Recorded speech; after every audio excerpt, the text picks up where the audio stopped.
Yeah, I've been writing poetry for a long time, and every once in a while people will talk to me about it. They'll make comments, critiques sometimes. And I was doing a lot of open mic performances of poetry for many years. And this person came up to me and said, a lot of your stuff is really dark.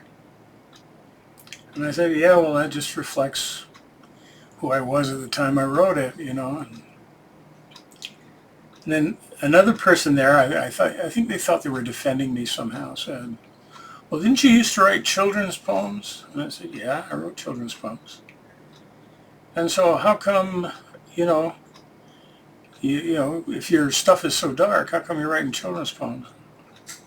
And I said, well, how that came to be, I wrote a children's poem, just one, for a contest, because the contest had a cash prize and I needed the money.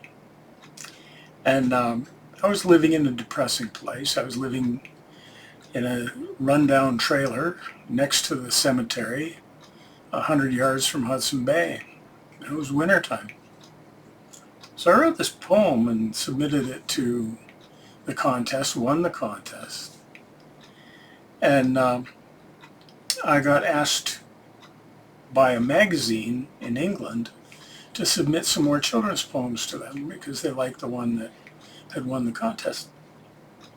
But by the time they got to asking me for that, I was writing other things. I was writing murder mysteries and horror stories for a magazine in New York called Ellery Queen.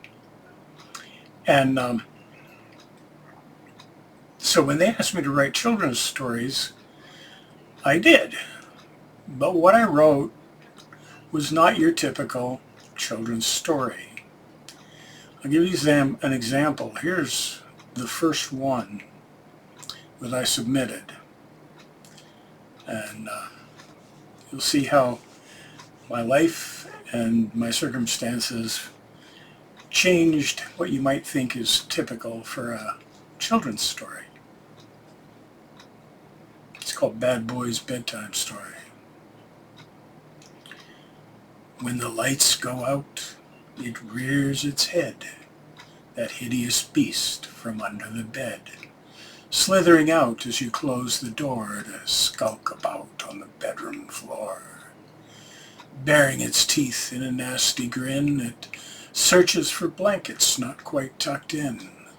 Then snuffling and snorting its warty nose, it lies in wait for little toes.